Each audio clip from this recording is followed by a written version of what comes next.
Hello, good morning students. Today our chapter third business environment. क्योंकि बच्चों हमने इसके डायमेंशन तक कंप्लीट कर लिया था, मतलब मीनिंग देख ली, फीचर्स देख ली, इंपॉर्टेंस देख ली, देन हमने डायमेंशन तक कंप्लीट कर लिया। 5 डायमेंशन थी इसकी। Now next topic is our new economic policy. क्या हुआ था बच्चों कि इन 1991 से पहले जो है इंडिया की जो इकोनॉमी जो था उसमें क्या हुए थे, बहुत सारे एक जो इकोनॉमिक क्राइसिस आए थे। उससे क्या हुआ था, हमारी जो गवर्नमेंट है वो कैसी हो गई थी, बिल्कुल इकोनॉमिक मामले में बहुत ही डगमगा गई थी। फिर उन्होंने जो हमारी गवर्नमेंट है उन्होंने क्या फैसला लिया कि इन 1991 के बाद हमने मेजर डिसीजन लिए और हमने हमारी इकोनॉमी को रिफॉर्म किया। हमने हमारी इकोनॉमी को 3 फॉर्म में रिफॉर्म किया। बच्चों ये न्यू इकोनॉमी पॉलिसी आपने अपने इकोनॉमिक्स टॉपिक्स में भी क्लियर करी होगी और वहाँ आप 11th क्लास में ही इसको पढ़कर आ चुके होंगे, तो इसलिए मैंने इसको पूरा डीप में नहीं लिखा है। लेकिन और अपने भी एग्जाम में अपनी जो बिजनेस स्टडी बुक है उसमें भी ये पूरी डीप में नहीं दे रखी है, सिर्फ इसके जो कंपोनेंट है या इसके जो एलिमेंट्स हैं उनको डिस्क्राइब कर रखा है, इसलिए मैं आपको ज़्यादा डिटेल में नहीं पढ़ा रही हूँ। तो जो हमारी गवर्नमेंट है उसने क्या करा था, 3 बेसिस रिफॉर्म जो है हमारी इकोनॉमी में अडॉप्ट किए थे और वहीं से हमारी इकोनॉमी जो पॉलिसीज हैं वो ग्रोथ करी थी। इसे हम न्यू इकोनॉमी पॉलिसी के साथ साथ न्यू इंडस्ट्रियल पॉलिसी भी कहते हैं। ये है इसकी 3। फर्स्ट आपको ध्यान है liberalisation, then privatism and then globalisation. ये जो तीनों फॉर्म जो हैं उसको एक एक करके हम डिटेल में समझते हैं कि वो आखिर हैं क्या और किस तरह से हमारे बिजनेस एनवायरनमेंट को ये इफेक्ट करते हैं। तो अब इसका एक्सप्लेनेशन देखते हैं स्टूडेंट्स कि जो लिबरलाइजेशन था उसका क्या मोटिव था, इंडिया के अंदर उसे लॉन्च करने के मतलब इंडियन गवर्नमेंट को उसको लॉन्च करने के पीछे क्या कारण था। जो हमारी गवर्नमेंट थी वो उन्होंने क्या कर रखा था, सभी सेक्टर्स को अपने कंट्रोल में रख रखा था। उससे क्या हो रहा था, इतनी नेशनल जो हमारी नेशनल इनकम है या हमारी जीडीपी है उसमें इतना ग्रोथ नहीं हो रहा था। बिजनेसमैन जो एंटरप्रेन्योर्स हैं वो इतने खुल करके इसके अंदर क्या नहीं कर पा रहे थे, इन्वेस्ट नहीं कर पा रहे थे और गवर्नमेंट को कोई फायदा भी नहीं हो रहा था। तो गवर्नमेंट ने क्या करा, सबसे पहले जो है लिबरलाइजेशन यानी उदारीकरण की नीति अपनाई। इसका मतलब क्या होता है बच्चों कि means removal of unnecessary control, कि सारे जितने भी गवर्नमेंट के अननेसेसरी कंट्रोल थे बिजनेस पर, जो बिजनेस यूनिट्स उनके पास थे उन पर जो अननेसेसरी कंट्रोल थे गवर्नमेंट ने उसको हटा दिया। एंड रिस्ट्रिक्शंस ऑफ बिजनेस, और बिजनेस पर जो क्या लगा दी रिस्ट्रिक्शन जो थी उसको भी क्या कर दिया, रिमूव कर दिया।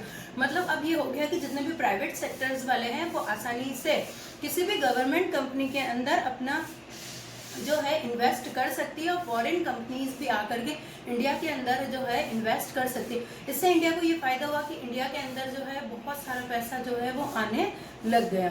अब इंडिया ने केवल अपने हाथ में केवल 6 ऐसे सेक्टर्स थे जिनको अपने हाथ में रखा और अब तो केवल 5 ही सेक्टर रह गए हैं जो जिनका इंडिया गवर्नमेंट जो है उसका अपना कंट्रोल है, बाकी सारे सेक्टर्स इन्होंने फ्री कर दिए हैं। तो इसका मतलब ये हो गया कि अब जो कोई भी कंपनी जो है कहीं भी अपना पैसा लगा सकती है और इन्वेस्ट कर सकती है, जिससे हमारी नेशनल इनकम में जो है जो इंक्रीमेंट होने लगा। स्टूडेंट्स अब मैं लिख नहीं रही हूँ, मैं बोल रही हूँ, आपको थोड़ा समझना होगा। जो इसका डिस्क्रिप्शन दे रखा है वो आपको क्लियर हो जाएगा कि किसके बारे में और कैसे है। कि इट्स इन्वॉल्व, जो ये है कौन सा हमारा जो लिबरलाइजेशन है वो किसको इन्वॉल्व करता है कि remove of entry and growth restrictions of private sector entrepreneurs या enterprises and end of licence permit and quota. The purpose was to unlock the economic potential of the company by encouraging private sector and multinational to invest and expand. I hope बच्चों आपको ये line समझ में आई होगी कि इसका purpose क्या था। मैं वापस आपके लिए बोलती हूँ, ध्यान देना कि the purpose was to unlock the economic potential of the company by increasing private sector, कि प्राइवेट सेक्टर को इंक्रीज करने के लिए गवर्नमेंट ने ये पॉलिसी अडॉप्ट करी और उन्होंने सभी सेक्टर को फ्री छोड़ दिए कि कोई भी कंपनी आकर के अपना पैसा जो है वो इसमें लगा सकती है। यानी अनवांटेड अननेसेसरी जो गवर्नमेंट का कंट्रोल था किसी यूनिट पर वो उन्होंने टोटली क्या कर दिया, फ्री कर दिया। इसके क्या क्या फायदे हुए हमें वो हम इसमें देखेंगे, वो मैं आपके लिए लिख देती हूँ ना। अब इसके एक्सप्लेनेशन देखते हैं बच्चों कि the Indian industry has been, अब जो इंडियन जो इंडस्ट्रीज थी उसको इस लिबरलाइजेशन का क्या फायदा हुआ या उसने किस तरह से इसको अडॉप्ट किया, वो किस मैनर में इसको देखती है वो देखते हैं कि abolitions of licensing requirement in most of the industries. क्या किया, जो भी अननेसेसरी मतलब ना जो भी इंडस्ट्रीज थी, हमारी गवर्नमेंट ने क्या कर दिया कि जो भी इंडस्ट्रीज थी उसको जो लाइसेंस लेने के लिए जो बार बार रिक्वायरमेंट करनी पड़ती थी गवर्नमेंट से, वो टोटली तो नहीं, कुछ उसमें क्या कर दिया, बिल्कुल फ्री कर दिया कि अब कोई भी लाइसेंस जो बिना लिए ही क्या कर सकता है, इजीली लाइसेंस के हिसाब से अपना वर्क जो है वो स्टार्ट कर सकता है, या लाइसेंस प्रक्रिया को बिल्कुल समाप्त कर दिया। अब कोई भी इंडस्ट्री आराम से अपना जो इन्वेस्ट कहीं भी कर सकती है। Now no restrictions of expansion और कंस्ट्रक्ट ऑफ बिजनेस एक्टिविटी के नो रिस्ट्रिक्शन, कोई रिस्ट्रिक्शन नहीं रह गया इंडस्ट्रीज के ऊपर कि वो अपने बिजनेस को स्पेंड नहीं कर सकते। अब इजीली जो है कोई भी इंडस्ट्री अपने बिजनेस को आराम से इंडिया में बाहर स्पेंड कर सकती है, मतलब फैला सकती है, किसी से भी कोलैब कर सकती है, मिल सकती है, मर्ज हो सकती है। ये सारी फैसिलिटीज जो है हमारी गवर्नमेंट ने हमको प्रोवाइड करा दी। कब करवा दी थी? In this policy, the industrial policy के तहत। Now removal for restriction on the movement of goods and services, कि रिमूव कर दिए रिस्ट्रिक्शन, एक जगह से दूसरी जगह माल को पहुंचाने का जो मूवमेंट हो रहा था उसमें भी जो भी लाइसेंस की या फिर और कोई फॉर्मेलिटीज जो करनी पड़ रही थी वो सारी गवर्नमेंट में धीरे धीरे क्या कर दी, फ्री कर दी, ताकि हम इजीली जो है अपने गुड्स एंड सर्विस को जहां चाहिए वहां उन्हें पहुंचा सके। Now next point students, freedom in fixing the price of goods and services, कि ये भी फ्रीडम दे दी गई कंपनीज को गवर्नमेंट द्वारा कि आप जो अपने प्रोडक्ट बना रहे हैं उसकी प्राइस जो है आप खुद फिक्स कर सकते हैं, अब गवर्नमेंट उसको फिक्स नहीं करेगी। तो ये भी बहुत बड़ा बेनिफिट था बिजनेस के लिए। And then reducing in tax rates, जो गवर्नमेंट ने उन्होंने टैक्स रेट में भी कमी कर दी, जिससे कि है बिजनेसमैन जो है आगे बढ़कर, जो एंटरप्राइजेस थे जो आगे बढ़कर के अपना वर्क करने लगे, यानी अपने बिजनेस को स्पेंड करने लगे।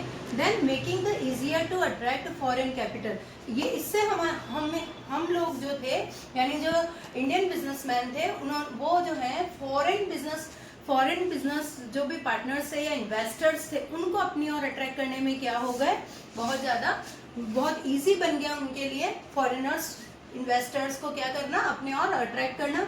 और टेक्नोलॉजी टू इंडिया, की टेक्नोलॉजी को और फॉरेन कैपिटल को हम बहुत ही इजीली अट्रैक्ट करने लग गए, क्योंकि जब कंपनी खुद अपना प्रोडक्ट बनाती है और उसकी प्राइस खुद डिसाइड करती है तो बहुत ज़्यादा इजी हो जाता है किसी इन्वेस्टर को समझाना कि वो प्रोडक्ट आखिर क्या है और कैसा है, उसकी प्राइस इतनी क्यों रखी गई है।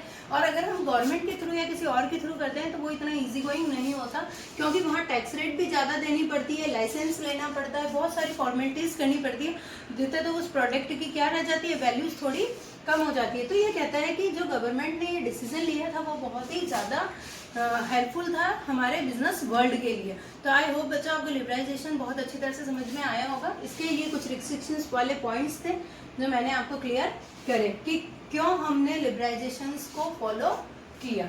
अब नाउ नेक्स्ट प्राइवेटिज्म।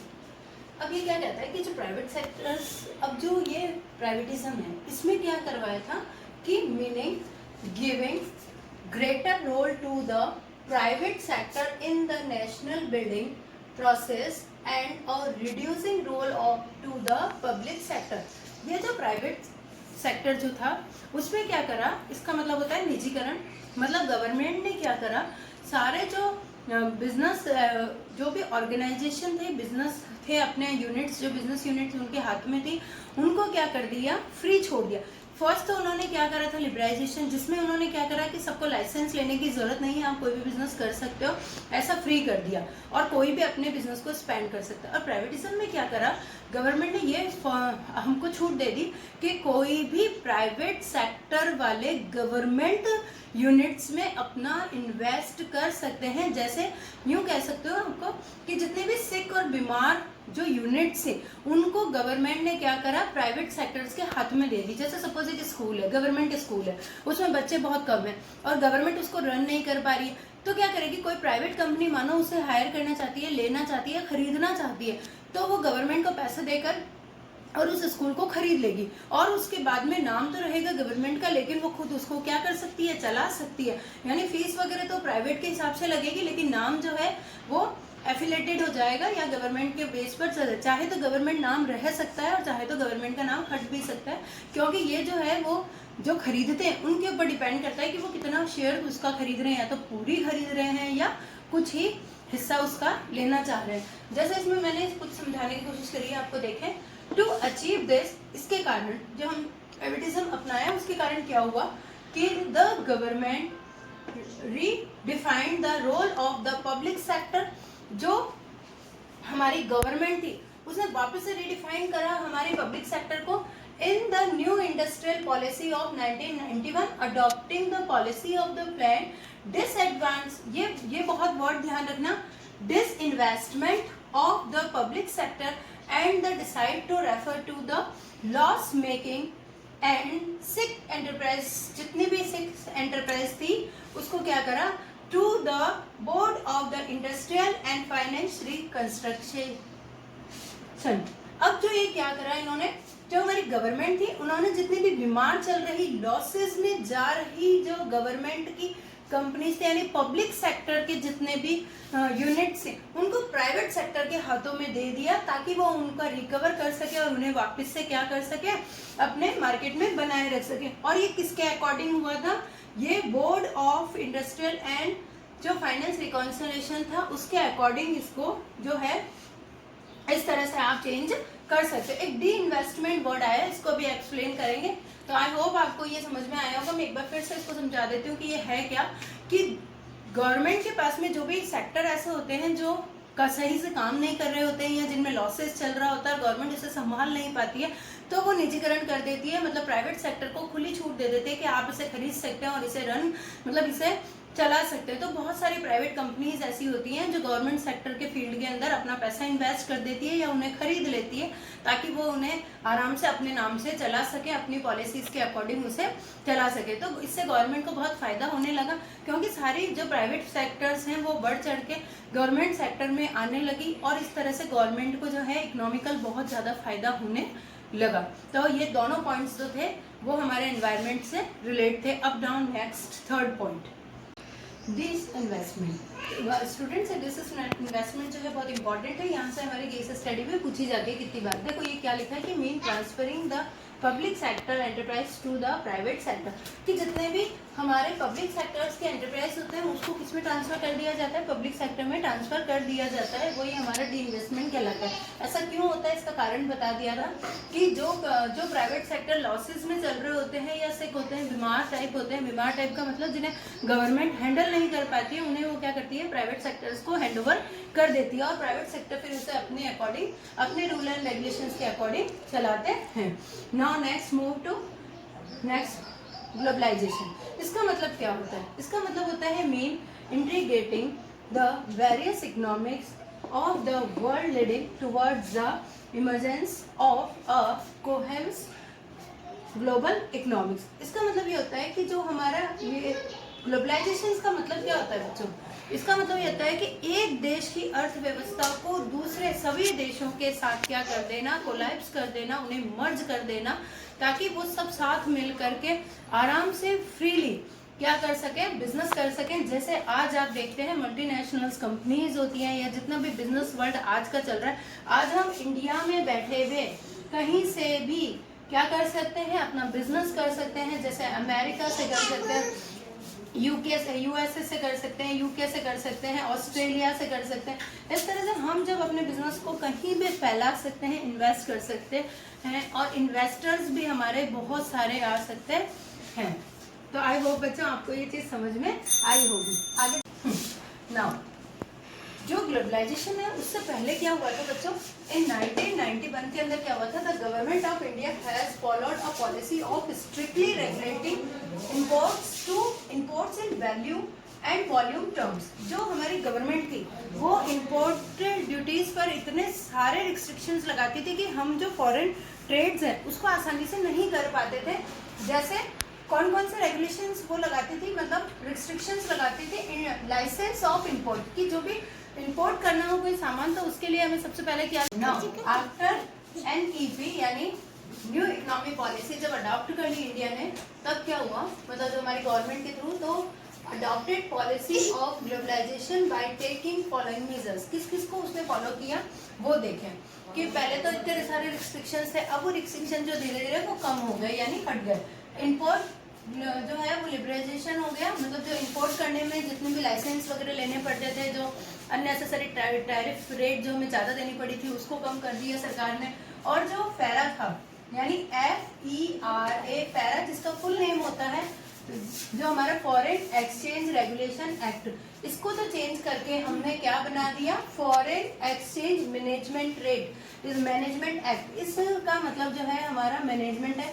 इस तरह से हमारी गवर्नमेंट ने जो पैरा की जगह पर किसको अपना लिया, फेमा को अपना लिया। और जो टैरिफ जो हमारा स्ट्रक्चर था उसमें हमने क्या कर दिया, रैशनलाइजेशन कर दिया, मतलब थोड़ी सुविधा दे दी, लोगों को बहुत सारे छूट देने लग गए, रियायत देने लग गए, जिससे क्या होगा, डिस्काउंट्स वगैरह देने लग गए, जिससे जो है ये फॉरेन एक्सचेंज मार्केट जो है वो बहुत ज़्यादा तेजी से वाइडली फैलने लगा। इस तरह से जो ग्लोबलाइजेशन ने पूरे वर्ल्ड को क्या बना दिया, एक छोटा सा गांव जैसे, यानी एक छोटा सा विलेज बना दिया, यानी पूरी जो होल इंडिया है, होल कंट्री है, उसको एक रूप दे दिया गया कि कोई भी किसी से भी आसानी से क्या कर सकता है, बिजनेस कर सकता है।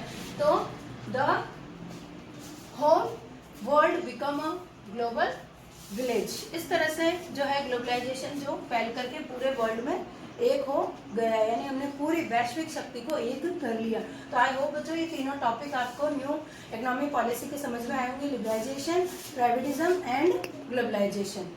Thank you.